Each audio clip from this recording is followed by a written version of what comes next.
آج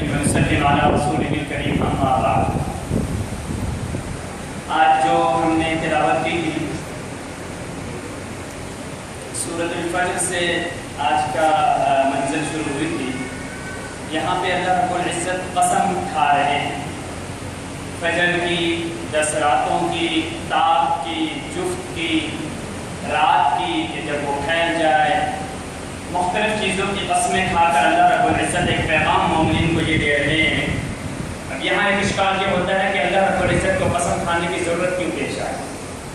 تو اس کا جواب مفسرین نے اس کے کئی جوابات دیے ہیں، لیکن ایک جواب جو دل کو کھانے والا ہے وہ یہ ہے کہ اللہ کو قسم کھانے کی ضرورت نہیں تھی، لیکن چونکہ اللہ کو اپنے بندوں سے بے حد درجے کا پیار اور محبت تھی تو اللہ تعالیٰ یہ چاہ رہے تھے کہ بندوں کو کسی بھی نوعیت سے، کسی بھی طریقے سے سمجھایا جائے، چاہے اس میں میری ذات کو قسم بھی کھانا پڑ جائے، لیکن اپنے بندوں کے لیے قسم بھی کھانے کے لیے کہا. سبحان اللہ، سبحان اللہ. اس سے اندازہ لگائیے کہ خود اللہ تعالیٰ کا اپنے بندوں کے ساتھ پیار اور محبت کس طرح ہے.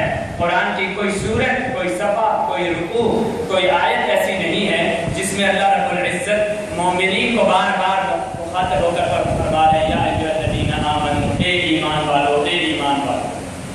آگے چل کر اللہ تعالیٰ نے یہاں پہ 3 اہم مضامین کو ذکر فرمایا. ایک تو قوم عاد کو، قوم سمود، فرعون جیسے متکبر لوگوں کے حال اور احوال بیان کیے کہ یہ کتنی بڑے بڑے محلات والے لوگ تھے، اور جب موت کا ڈنکا ان پر آیا، موت کا کوڑا ان کے سر پہ آیا تو یہ بڑی بڑی طاقت والے لوگ بھی زیر ہو گئے.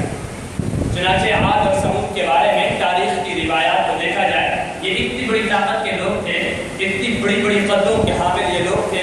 ان میں سے بعض لوگ ایسے تھے، تاریخ کی روایتوں میں یہ آتا ہے کہ ان میں سے ایک آدمی وہ کھڑا ہوتا اور کھڑے ہو کر کھجور کے درخت کو ایک ہی ہاتھ کے ساتھ کھینچتا تو ایک ہی ہاتھ کے ساتھ پورے کھجور کا درخت جڑ سے نکال. یہ اتنے طاقتور قسم کے لوگ تھے. تو اللہ تعالیٰ فرما رہے ہیں کہ دیکھو ایسی ایسی طاقتوں کا انجام کیا بنا، عبرتناک انجام کا یہ شکار ہوئے. دوسرا مضمون اس میں جو ذکر ہوا کہ دنیا میں انسان ناشکرا ہے. کیا شکر ہے؟ فَأَمَّا الْإِنسَانُ إِذَا مَا ابْتَلَاهُ رَبُّهُ فَأَكْرَمَهُ وَنَعَّمَهُ فَيَقُولُ رَبِّي أَكْرَمَنِ. جب سے کچھ انعام ملتا ہے تو پھر کہتا ہے میرے رب نے میرا اکرام کیا، خوش ہوتا ہے. اور بعض دفعہ جنوبی الفاظ سے نکالتا ہے یہ تو میری محنت تھی، یہ میں نے اپنی محنت سے یہ کام کیا ہے. وَأَمَّا إِذَا مَا ابْتَلَاهُ فَقَدَرَ عَلَيْهِ رِزْقَهُ. اور جب کبھی تنگی آ جاتی ہے، امتحان میں پھنستا ہے، فَيَقُولُ رَبِّي أَهَانَنِ. پھر کہتا ہے میرے رب نے میری توہین کر. کیا میں ہی ملا تھا مصیبت آنے کے لیے، کوئی اور نہیں ملا تھا؟ اس طرح کے ہم غلط الفاظ نکالتے ہیں، اور یہ ہماری سوسائٹی کے اندر یہ مرض ہے. اِذَا يَئِسَ الْإِنسَانُ طَالَ لِسَانُهُ. جب اس کو کوئی مایوسی کی خبر آتی ہے، عربی زبان کا یہ محاورہ ہے، تو طَالَ لِسَانُهُ، اس کی زبان اونچی ہو جاتی ہے. وہ یہ نہیں دیکھتا کہ اللہ کی جو بے تحاشا اور بے تعداد اور لا تعداد جو اس پر نعمتیں آئی ہیں ان کو نہیں شمار کرتا. کوئی ایک مصیبت آتی ہے تو اس کو سامنے رکھ کر اللہ کے سامنے شکوہ اور شکایت کرتا ہے. تیسرا مضمون یہ بتایا کہ انسان قیامت والے دن 2 حصوں میں تقسیم ہو جائیں گے. پھر اللہ تعالیٰ پکاریں گے، ان 2 حصوں میں سے بعض جنتی ہوں گے، ان کو جنت میں داخل کریں گے، اور بعض جہنمی ہوں گے، انہیں کہہ دیا جائے گا کہ جاؤ اپنے جہنم میں ٹھکانا. سورۃ البلد، لا اقسم بہذا البلد. یہ جو لا ہے عربی گرامر کے اندر لا کا معنی ہوتا ہے نہیں، لیکن یہ لا نہیں کے معنی میں نہیں ہے، بلکہ یہ لا قسم کے معنی ہے. اور قسم کے بہت سارے الفاظ ہوتے ہیں، ان میں سے ایک قسم کا لفظ یہ بھی ہے. بعض یہ میں بات اس لیے کر رہا ہوں کہ ایک طبقہ پیدا ہو گیا ہے، وہ قرآن کے ظاہری مفہوم کو پکڑ لیتا ہے اور پکڑ کر اپنے معنی اور اپنے مقصد کے لیے استعمال کرتا ہے، اور وہ ڈیپ اور گہرائی میں نہیں جاتا کہ عربی گرامر کے اندر اس کا معنی کیا ہے. تو لا اقسم بہذا البلد کہ اللہ تعالیٰ یہاں پہ قسم کھا رہے ہیں. اور پھر ایک حدیث آتی ہے، بڑی خوبصورت حدیث ہے، من خطب الیکم من ترضون دینہ وخلقہ فزوجوہ الا تکون فتنة فی الارض وفساد عریض. اور پھر کیا فرمایا، تنکح المرأة لأربع لمالها ولحسبها ولجمالها ولدینها فاظفر بذات الدین تربت یداک. عربی گرامر میں تربت یداک کا معنی ہوتا ہے تیرے ہاتھ خاک کا دو. لیکن تمام محدثین کا اس بات پر اتفاق